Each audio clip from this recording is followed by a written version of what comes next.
नमस्कार मंडळी. स्वामी ज्योतिषमध्ये मी सौ जयश्री रत्नदीप पत्रे स्वामी तुमचं मनपूर्वक स्वागत करते. तर मंडळी, आपण आजच्या व्हिडिओत देवाऱ्यामध्ये तांब्याच्या तांब्यात पाणी भरून ठेवण्याचे महत्त्व आणि फायदे जाणून घेणार आहोत. देवाऱ्यात तांब्याच्या पात्रात तांब्यात पाणी ठेवण्याला हिंदू धर्मात आणि ज्योतिषशास्त्रात अतिशय महत्त्वाचे स्थान मानले जाते. देवाऱ्यात तांब्यात पाणी का ठेवावे, ते तांब्याच्या तांब्यातच का ठेवावे, याचे धार्मिक आणि वैज्ञानिक कारण आपण जाणून घेणार आहोत. देवाऱ्यात पाणी भरून ठेवल्यानंतर दुसऱ्या दिवशी त्याचं काय करावं, देवाऱ्यात पाणी भरून ठेवल्यानंतर या चुका करू नका, याविषयीची सविस्तर माहिती आपण या व्हिडिओत पाहणार आहोत. व्हिडिओला सुरुवात करण्याआधी चॅनलला सबस्क्राईब करा, बाजूच्या घंटीला ऑल करा, त्यामुळेच मी टाकलेले प्रत्येक व्हिडिओ तुम्हाला पाहता येतील. तर मंडळी, सकारात्मक ऊर्जेचा स्रोत तांबे हा धातू मानला जातो. तांबे हा धातू पवित्र आणि ऊर्जेचा उत्तम वाहक मानला जातो. देवाऱ्यात मंत्रोच्चार आणि पूजेमुळे निर्माण होणारी सात्विक ऊर्जा तांब्यातील पाणी स्वतःमध्ये शोषून घेते. पवित्रता आणि शुद्धता. तांब्यामध्ये पाणी ठेवल्याने पाण्यातील जंतू नष्ट होतात आणि ते पाणी शुद्ध होते, असे विज्ञानाने सुद्धा मान्य केले आहे. पूजेच्या सुरुवातीला देवतांना आचमन, पाणी प्राशन करण्यासाठी आणि त्यांना तृप्त करण्यासाठी पाण्याचा तांब्या भरून ठेवला जातो. ज्योतिषशास्त्रानुसार देवाऱ्यात तांब्याचा तांब्या भरून ठेवण्यामागे ग्रहांची अनुकूलता मिळवणे हा मुख्य उद्देश असतो.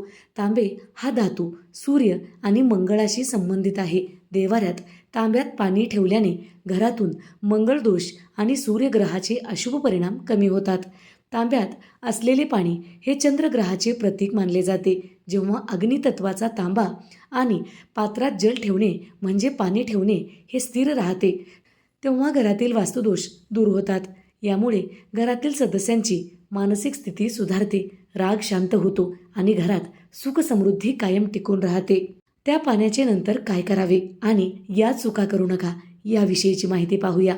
त्या पाण्याचं काय करावं असा प्रश्न प्रत्येकांना पडतो, कारण पूजेचे हे पाणी अत्यंत पवित्र आणि ऊर्जित मानले जाते. हे पाणी थोडेसे घराच्या मुख्य दरवाजावर आणि संपूर्ण घरात शिंपडावे.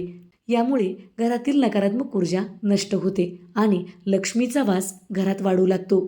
घरातील सर्व सदस्यांना हे पाणी तीर्थ म्हणून प्यायला द्यावे.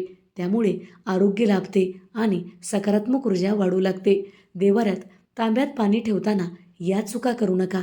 अनेकदा लोक कळत नकळत काही चुका करतात, त्यामुळे पुण्याचे फळ मिळत नाही. तांब्यात फक्त पाणी भरून ठेवू नका. त्या पाण्यात नेहमी एक तुळशीचं पान किंवा एक बेलाचं पान ठेवा. यामुळे हे पाणी अजूनच पवित्र होतं आणि हे पाणी पिल्यामुळे आपल्या घरातील लोक कधीही आजारी पडणार नाहीत. तर मंडळी, ज्योतिषशास्त्रानुसार तुळशीचं पान आणि बेलाचं पान हे अत्यंत पवित्र मानले जाते. हे पान त्या पाण्यात ठेवल्यामुळे ते पाणी अजूनच पवित्र होतं आणि आपल्याला शुभ परिणाम देऊ लागतं. देवाऱ्यातील या तांब्यातील पाणी रोज बदलावे. कालचे पाणी आज तसेच देवाऱ्यात ठेवू नका. रोज सकाळी तांब्या स्वच्छ घासून नवीन पाणी भरून ठेवावे. देवाऱ्यात ठेवलेल्या पाण्याचा तांब्या कधीही पूर्ण उघडा ठेवू नका. त्यावर नेहमी छोटीशी डिश किंवा झाकण ठेवावे. देवाऱ्यात तांब्याचा तांब्या नेहमी ईशान्य कोपऱ्यात किंवा देवाच्या उजव्या बाजूला ठेवावे. तो चुकूनही आग्नेय किंवा दक्षिण दिशेला ठेवू नका. प्लॅस्टिक किंवा लोखंडाचा वापर पाणी ठेवण्यासाठी करू नका. देवघरात पाण्यासाठी प्लॅस्टिक, स्टील किंवा लोखंडी पात्राचा वापर करू नका. केवळ तांबे, पितळ किंवा चांदीच्या तांब्याचा वापर केला पाहिजे. देवासमोर ठेवलेले पूजेचे पवित्र पाणी जर चुकून निष्काळजीपणामुळे बेसिनमध्ये, नाल्यामध्ये किंवा पायदळी येईल अशा ठिकाणी टाकून दिले तर धार्मिक आणि ज्योतिषशास्त्रानुसार जलदोष आणि देवदोष लागतो. पाणी हे केवळ एक द्रव्य नसून ते घरातील सकारात्मक ऊर्जा, मंत्रशक्ती आणि सात्विक लहरी स्वतःमध्ये शोषून घेणारे एक माध्यम असते. त्यामुळे हे ऊर्जित पाणी अयोग्य ठिकाणी टाकल्यास घरात अडचणी येऊ शकतात. घरात कोणत्या अडचणी येतात बघा? आर्थिक चणचण आणि दरिद्रता लागू शकते. ज्योतिषशास्त्रानुसार जलतत्वाचा संबंध माता लक्ष्मी आणि चंद्राशी आहे. पूजेचे पाणी नाल्यात किंवा अस्वच्छ ठिकाणी टाकल्यास देवी लक्ष्मीचा अपमान होतो, ज्यामुळे घरात पैसा टिकत नाही. विनाकारण पैसा खर्च होतो, आर्थिक संकट निर्माण होतात, मानसिक तणाव आणि क्लेश घरात वाढू लागतो. पाण्याचा थेट संबंध आपल्या मनाशी म्हणजे चंद्रग्रहाशी आहे. पवित्र पाण्याचा अनादर केल्याने घरातील चंद्र कमजोर होतो. यामुळे घरातील सदस्यामध्ये मानसिक अस्वस्थता, विनाकारण चिडचिड आणि आपापसात वादविवाद वाढू लागतात. नकारात्मक ऊर्जेचा प्रभाव वाढू लागतो. देवाऱ्यातील पाणी घरातील नकारात्मकता शोषून घेते. ते पाणी जर घरातच चुकीच्या पद्धतीने टाकले तर ते नकारात्मक ऊर्जा पुन्हा घरात पसरू लागते. त्यामुळे घरातील कामामध्ये अडथळे येऊ लागतात आणि प्रगती थांबू लागते. तर मंडळी, जलदोषाचा थेट परिणाम आपल्या लोकांच्या आरोग्यावर होत असतो, माता आणि मुलांच्या आरोग्यावर होत असतो.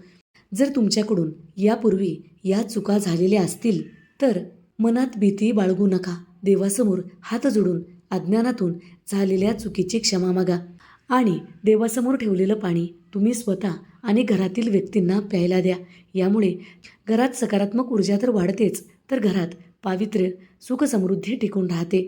तर मंडळी, व्हिडिओ आवडलेला असेल तर नक्की लाईक करा, शेअर करा, सबस्क्राईब करा, बाजूच्या घंटीला ऑल करा.